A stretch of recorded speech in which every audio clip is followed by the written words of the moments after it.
নমস্কাৰ সকলোকে পুনৰবাৰ মোৰ চেনেললৈ স্বাগতম জনাই লৈ আহিছোঁ আজিৰ দিনটো ৰাশিফল। আজি হৈছে 28 জানুৱাৰী 2025 অসমীয়া 14 মাহ মঙলবাৰ। আজি সূৰ্যোদয় সময় পুৱা 5:59 আৰু সূৰ্যাস্ত সময় 4:48। আজি হৈছে চতুৰ্দশী তিথি আৰু কৃষ্ণপক্ষ। আজিৰ দিনটো প্ৰথম ৰাশি হ'ল মেঘ ৰাশি। আপোনাৰ জীৱনসংগীয়ে কৰ্মক্ষেত্ৰত উৎকৃষ্ট ফলাফল পাব। আপোনাৰ কামৰ মানদণ্ড বৃদ্ধি পাব। ঘৰতে শুভ অনুষ্ঠান হ'ব পাৰে। বয়োজ্যেষ্ঠসকলৰ পৰামৰ্শ আপোনাৰ বাবে অতি শুভ হ'ব।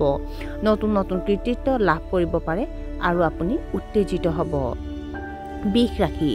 আপোনাৰ কাম সময়মতে সম্পূৰ্ণ নোহোৱাৰ বাবে আপুনি লোকচানৰ সন্মুখীন হ'ব। বাকী থকা ধন ঘূৰাই পোৱাৰ সমস্যাৰ সন্মুখীন হ'ব লাগিব। গধুৰ খাদ্য খোৱাৰ পৰা বিৰত থাকিব লাগে। আপোনাৰ মনত নেতিবাচক চিন্তাৰ সৃষ্টি হ'ব। শিশুসকলে পঢ়া শুনাত অসাৱধান হৈ পৰিব পাৰে। নতুন কাম আৰম্ভ কৰিবলৈ খৰখেদা নকৰিব। মিথুন ৰাশি। আত্মীয়ৰ জৰিয়তে আপুনি আৰ্থিক সুবিধা লাভ কৰিব পাৰে।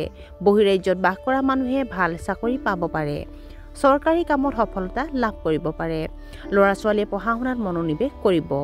আপোনাৰ বৈবাহিক সম্পৰ্কৰ বাবে দিনটো অতি শুভ। কৰ্কট ৰাশি। কৰ্মক্ষেত্ৰত আপোনাৰ প্ৰতিভাক শলাগ লোৱা হ'ব। আপোনাৰ স্বাস্থ্য ভাল হ'ব। কামৰ অতিৰিক্ততা স্বত্বেও পৰিয়ালক সময় দিব। আপুনি প্ৰগতিৰ সুযোগ পাব। সৃষ্টিশীল কামৰ প্ৰতি আগ্ৰহী হ'ব। আপুনি আপোনাৰ ঘৰটো সংস্কাৰ কৰাৰ পৰিকল্পনা কৰিব পাৰে। সিংহ ৰাশি। আইনী গোচৰত আপুনি জয়ী হ'ব পাৰে। চাকৰিটোত আপোনাৰ অধিকাৰ বাঢ়িব। আপোনাৰ আৰ্থিক অৱস্থা অতি উত্তম হ'ব। আপোনাৰ সন্তানৰ অগ্ৰগতিৰ বাবে আপোনাৰ মন সন্তুষ্ট হ'ব। আপোনাৰ পূৰ্বপুৰুষৰ ধন বাঢ়িব। ধৰ্মৰ প্ৰতি আপোনাৰ বিশ্বাস বাঢ়িব। কন্যা ৰাশি। খং নিয়ন্ত্ৰণ কৰিব লাগে। হৃদৰোগীৰ সমস্যা বাঢ়িব পাৰে। ছাত্ৰ ছাত্ৰীসকলে পঢ়া শুনাত অলপ অসাৱধান হ'ব পাৰে। কাৰো প্ৰতি বেয়া আচৰণ নকৰিব। আপোনাৰ কৰ্মদক্ষতাৰ প্ৰতি গুৰুত্ব দিয়ক। আপুনি বুদ্ধিমত্তা আৰু বিবেচনাৰে কাম কৰা উচিত। তুলা ৰাশি। আপোনাৰ কামত সন্তুষ্ট হ'ব। চাকৰি কৰা মানুহে উচ্চ পদবী পাব। আপোনাৰ এটা উচ্চাকাংক্ষা পূৰণ হ'ব পাৰে। আজি আপুনি বহুত কষ্ট কৰিব। ধৰ্মীয় কাম কাজ আৰু গুপ্ত বিষয়ৰ প্ৰতি আপুনি আগ্ৰহ প্ৰকাশ কৰিব। আপুনি আপোনাৰ কামৰ প্ৰতি উৎসৰ্গিত হ'ব। বৃশ্চিক ৰাশি। আজি আপুনি আপোনাৰ পৰিয়ালৰ সদস্যৰ সৈতে ভ্ৰমণৰ পৰিকল্পনা কৰিব পাৰে। কঠোৰ শব্দ ব্যৱহাৰ নকৰিব। আপুনি হয়তো আত্মীয়ৰ বাবে টকা খৰচ কৰিব লাগিব। আপোনাৰ যিটো খৰচী স্বভাৱ সেই খৰচী স্বভাৱৰ বাবে সঞ্চয়ৰ ওপৰত বিৰূপ প্ৰভাৱ পৰিব। সৰু বিষয় এটাক লৈ বন্ধু বান্ধৱীৰ লগত আপোনাৰ বিবাদ হ'ব পাৰে। ধনু ৰাশি। পূৰ্বপুৰুষৰ সম্পত্তিক লৈ আপোনালোকৰ বিবাদ সমাধান হ'ব।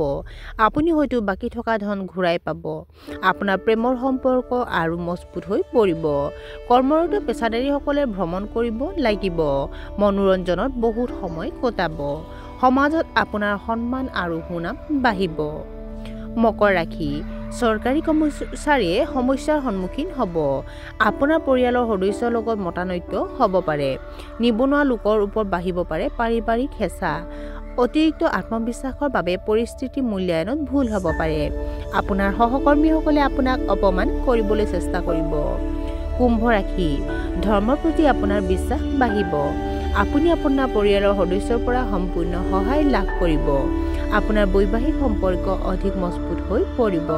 কৰ্মক্ষেত্ৰত গুৰুত্বপূৰ্ণ সভাত উপস্থিত থাকিব পাৰে। সৃষ্টিশীল কাম কাজৰ প্ৰতি আগ্ৰহী হ'ব। আপুনি আজি অনলাইন শ্বপিং কৰিব পাৰে। আৰু আজিৰ দিনটোৰ শেষৰ ৰাশিটো হ'ল মীন ৰাশি। যুৱক যুৱতীসকলে নিজৰ কেৰিয়াৰক লৈ অতি সক্ৰিয় হ'ব। আপোনাৰ আৰ্থিক অৱস্থা অতি উত্তম হ'ব। আপোনাৰ পৰিয়ালৰ শান্তি আৰু সুখ থাকিব। বন্ধু বান্ধৱীৰ লগত বহুত ভাল সময় পাৰ কৰিব। ব্যৱসায়ত আশা কৰাতকৈ বেছি টকা পাব। আয়ৰ নতুন উৎস গঢ় লৈ উঠিব। আৰু আজিৰ দিনটো ৰাশিফল ইমানতে অন্ত পৰিছে। আশা কৰোঁ আপোনালোক প্ৰত্যেকৰে আজিৰ দিনটো সুন্দৰ হওক। ধন্যবাদ।